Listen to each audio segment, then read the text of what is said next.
bikomeje gukomera ibintu bikomeje kurushaho guhindura isura ku butaka bwa Repubulika Iharanira Demokarasi ya Kongo muri Kivu ya ruguru ndetse na Kivu y'Amajyepfo. Imirwano irimo kubica bigacika, imirwano yamaze guhindura isura. Ingabo za Kongo FARDC zirimo kurasana n'abarwanyi b'umutwe wa M23. Urugamba rwamaze kurushaho guhindura isura, urugamba rwamaze kurushaho gufata intera ikomeye cyane. Mu gitondo cyo kuri uyu wa gatatu itariki 25 Kamena 2025 rwambikanye hagati ya FARDC ndetse na M23, by'umwihariko abarwanyi b'umutwe w'abawazarendo bayobowe na Dominique Ndaruhutse bongeye kuzinduka banyanyagiza amasasu aremereye ku birindiro bya M23. Ni muri teritwari ya Rucuru muri grupoma ya Bwito muri Kivu y'Amajyaruguru niho imirwano yabereye. Ni imirwano yumvikanye kuri village ya Bipfura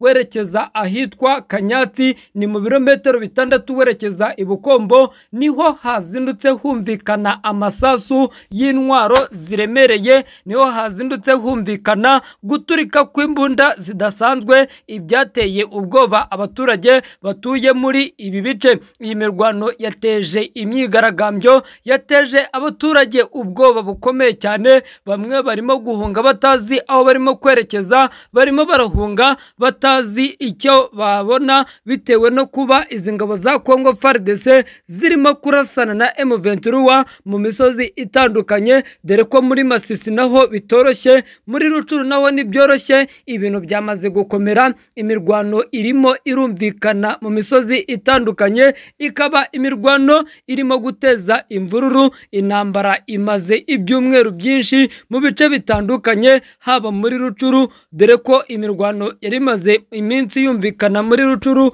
yari irimo kumvikana hano mu misozi irimo Tongo, imisozi irimo Gihondo, imisozi irimo Bambo. Aho hose abaturage bamaze kuva muri ibi bice ku ruhande rw'ingabo za Kongo FARDC no ku ruhande rw'abarwanyi b'umutwe w'abawazarendo. Barimo kongera abarwanyi babo mu bice bagenzura, barimo gushinga ibirindiro bikomeye cyane, barashaka kunyanyagiza amakompora kuri ibi birindiro bya M23 kugira ngo barebe ko bayambura imisozi igiye itandukanye. Ni mu gihe kandi nanone abasirikare b'u Burundi bakomeje kwimena umunsi ku munsi. Ni nayo mpamvu mbonera kubanza gusaba abantu bose, ni nayo mpamvu mbonera kubanza gusaba inshuti zacu zose zidukurikiye ziri ku butaka bw'u Burundi kutubwiraho umuherereye, ubundi tukazajya tubasuhuza, kuko ikintu ingabo z'u Burundi kizirimo gukora no ku butaka bwa Kongo ni amateka akomeye cyane.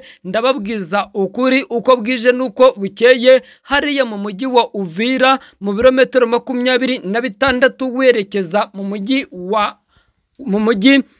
wa Bujumbura hakomeje kwinjira abasirikare benshi, dore ko hakomeje kwiyongera abasirikare benshi baza gufatanya na FDLR na FARDC na Wazarendo mu gukomeza kwataka ibirindiro bitandukanye bya M23, nayo yamaze kwihuza n'umutwe wa Twirwaneho. Amakuru kandi yamaze kumenyekana nuko imirwano yatangiye kumvikana mu gitondo cyo kuri uyu wa gatatu. Burya sibwo itangiye, kuko iyi mirwano yatangiye kumvikana mu gitondo cyo kuwa mbere ku itariki 23 z'uku kwezi kwa gatandatu 2025, aho bivugwa ko habaye intambara ikomeye cyane mu bice bitandukanye, by'umwihariko ku musozi witwa Chirunga, ni muri teritwari ya Kabare, ni muri Kivu y'Amajyepfo. Ku rundi ruhande bivugwa ko nubwo imirwano yamaze hafi amasaha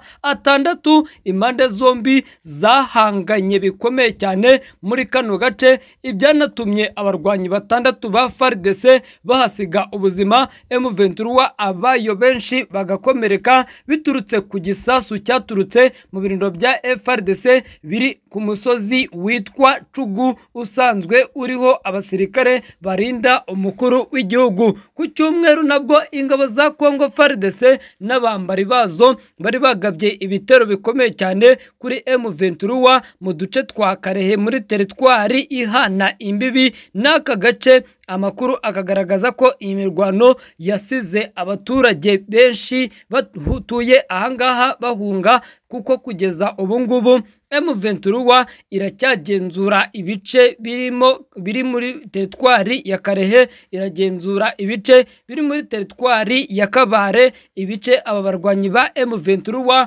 bamaze gufata mbere yuko bafata umujyi wa Goma, bakanafata umujyi wa Bukavu ufatwa nk'umurwa mukuru w'intara ya Kivu y'Amajyepfo, ndetse n'umujyi wa Goma ufatwa nk'umurwa mukuru w'intara ya Kivu y'Amajyaruguru. Amakuru kandi twamaze kumenya nuko intambara ku butaka bwa Kongo irimo kubica bigacika, irimo kurushaho guhindura isura, mu gihe isi ihangayikishijwe n'intambara irimo irabica bigacika hagati ya Irani ndetse na Leta Zunze Ubumwe za Amerika, nyuma yuko Irani inyanyagije ibisasu ku birindiro by'ingabo za Leta Zunze Ubumwe za Amerika biri muri Katari. Trump yahaye gasopo Israel. Perezida wa Leta Zunze Ubumwe za Amerika Donald Trump yaburiye bikomeye cyane Israel kuri uyu wa kabiri, ategeka ko ihagarika ibitero kuri Irani no gusubiza indege z'intambara iwabo bidatinze. Ibi byatangajwe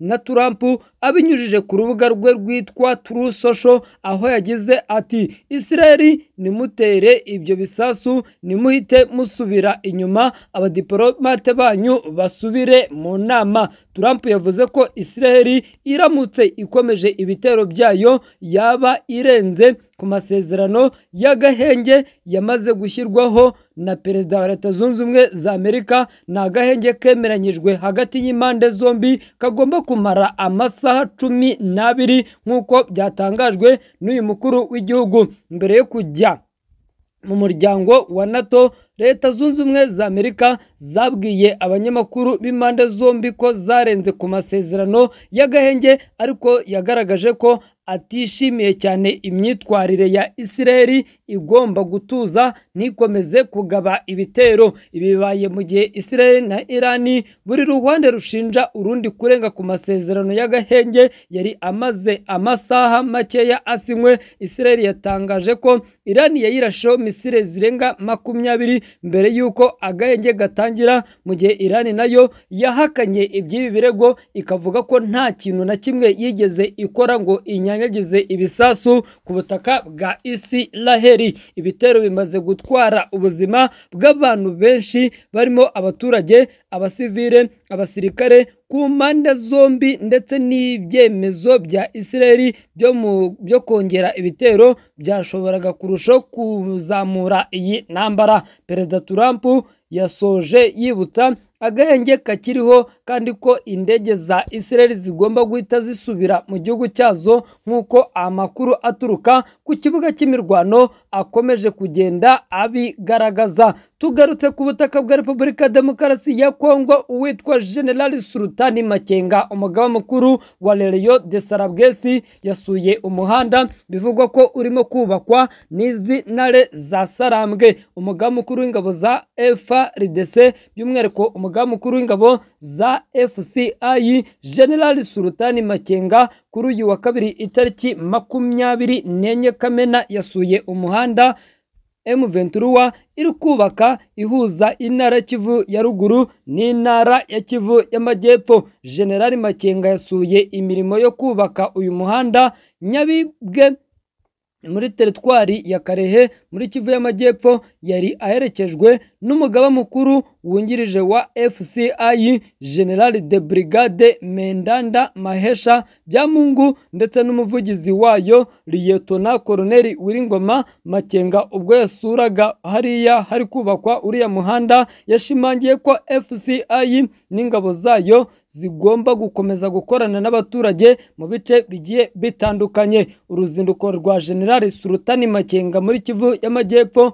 rwahuriranye n'urwa Joseph Kabila Kabange wayoboye RDC kuva 1999 kugeza 2019 ubwo yasimburwaga na Perezida Felix Antoine Tshisekedi. Umujyanama wa Kabila akaba inkoramutima ye, uyu akaba ari Kikaya Bini Karubi, aheruka kwemeza ko Kabila na M23 bahuriye mu mugambi wo gushyira iherezo ku butegetsi bw'igitutu bwa Perezida Felix Antoine Tshisekedi. Uruhande rwa Kabila ruvuga ko yajyanywe i Bukavu no kuganira n'abantu batandukanye, gusa amakuru avuga ko uyu mugabo wayoboye RDC imyaka isaga 18 yaba yaragiye guhura n'amakenga we baba baragiye guhura muri Kivu y'Amajyepfo mu gihe hakomeje kuvugwa umutekano mukeya muri teritwari ya Kabare,